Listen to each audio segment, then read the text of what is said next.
Recoucou, il est 1h32 du matin. Euh, Désolée, mais comme j'arrive pas à dormir, je voulais profiter. Peut-être que je vais bientôt trouver le sommeil. Bras de Morphée, mais avant de retrouver les bras de Morphée, je voudrais profiter pour parler d'un acteur dont j'ai déjà beaucoup parlé sur la chaîne, mais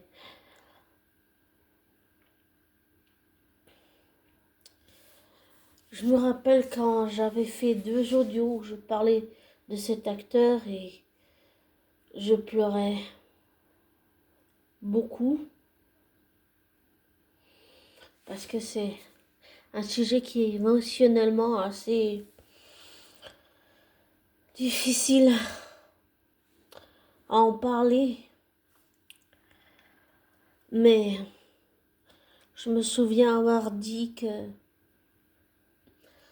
déjà pour donner un indice, c'est un acteur écossais qui a été connu avec la série Once Upon a Time dans le rôle de le crocodile.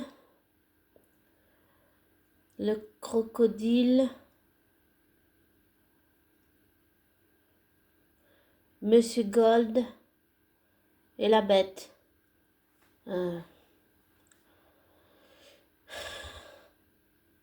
Et je voudrais revenir sur quelque chose que j'avais dit. En fait, ce que je voulais expliquer, c'est que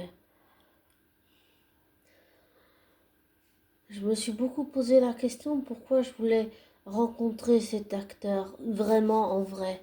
Est-ce que c'était pour des mauvaises raisons? Est-ce que c'était pour...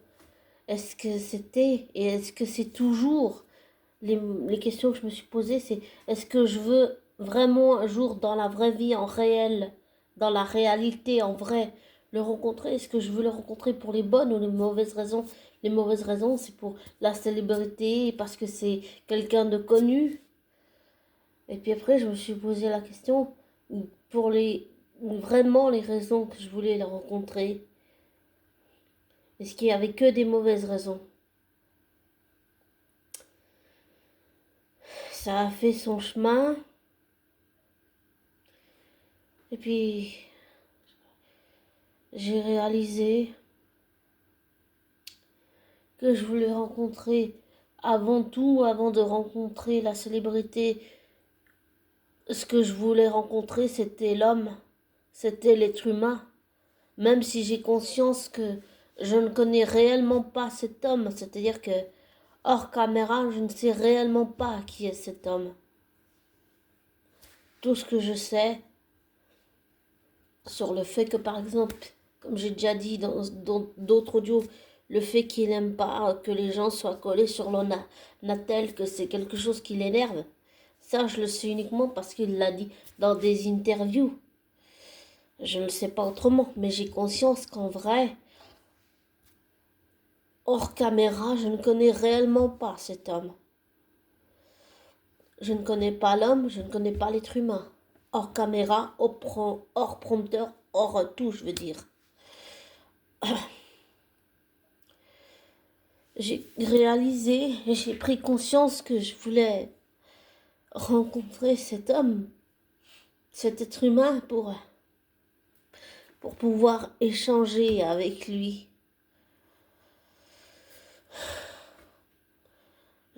J'ai espoir, bon espoir qu'un jour il apprenne le français. Ce serait plus facile pour échanger, mais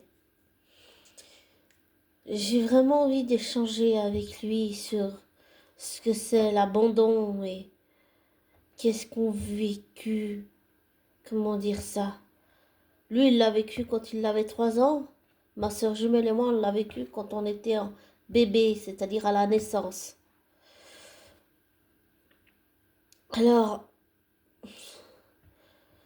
j'ai envie d'échanger sincèrement avec quelqu'un qui le comprend, quelqu'un qui l'a vécu. Et, et oui, apprendre à connaître cet homme, cet être humain.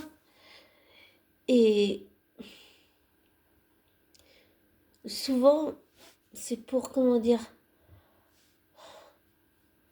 souvent, quand on échange avec une personne qui a vécu la même chose que nous, même si c'était similairement la même chose, mais différemment la même chose, c'est-à-dire lui en étant enfant, moi, sœur jumelle en étant bébé, on a vécu similairement la même expérience et c'est pouvoir partager l'expérience et pouvoir, j'allais dire s'accrocher, mais c'est pouvoir vraiment échanger et s'appuyer sur la personne qui l'a vécu.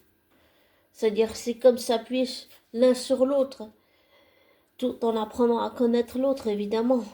Sincèrement, je veux dire, hors caméra, tout et hors compteur. Ce que je veux, c'est pouvoir échanger pour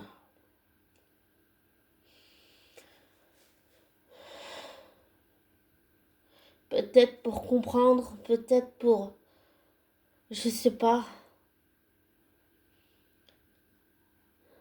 comprendre mon propre abandon, comprendre pourquoi ça fait si mal psychiquement et émotionnellement et affectivement.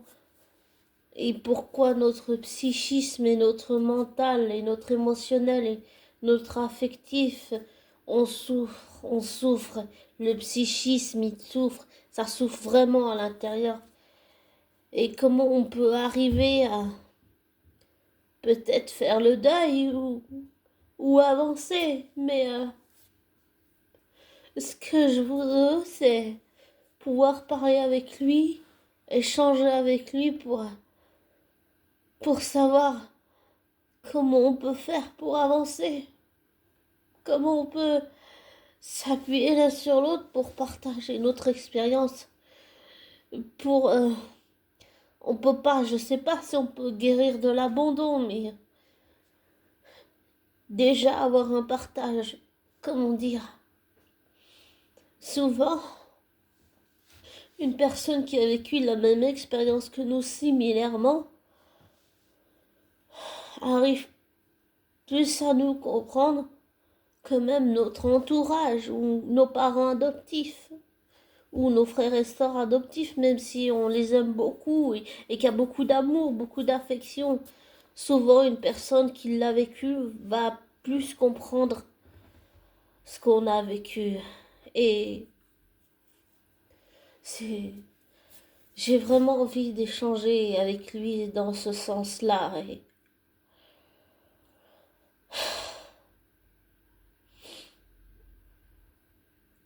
Et pouvoir, je sais pas, peut-être avancer, peut-être,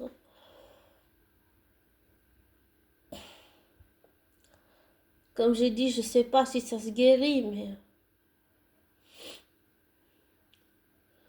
pouvoir échanger avec quelqu'un qui l'a vécu.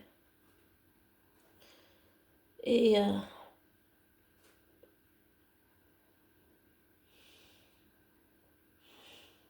et peut-être quelque part l'accepter. Oui. Parce que je réalise que c'est quelque chose que j'ai pas assimilé, que je n'ai jamais accepté. Et souvent, discuter avec quelqu'un qui l'a vécu similairement mais différemment de nous, ça permet d'accepter les choses. Ça permet d'avancer, peut-être d'y voir aussi un peu plus clair et d'avoir des conseils, d'avoir un soutien, d'avoir un échange, de pouvoir s'appuyer sur l'autre qui a vécu la même expérience que nous. J'ai une amie qui s'appelle Anna, qui est d'origine colombienne et qui a été adoptée. Et elle a des gros problèmes de santé. C'est pas la même chose que le diabète. Mais on n'a jamais vraiment échangé sur le fait que toutes les deux on était adoptées. C'est une de mes meilleures amies, mais je réalise que on n'a jamais vraiment parlé de ça. Je sais pas pourquoi c'est jamais venu. Peut-être les mots sont jamais sortis, mais ce que je veux, c'est pouvoir rencontrer pas seulement cette amie Anna que j'ai déjà vue, mais rencontrer quelqu'un d'autre qui aussi, lui, l'a vécu. Et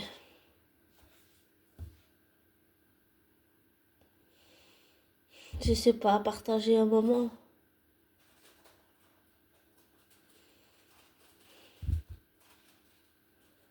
Et pouvoir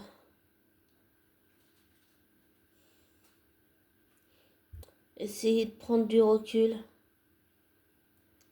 et avancer.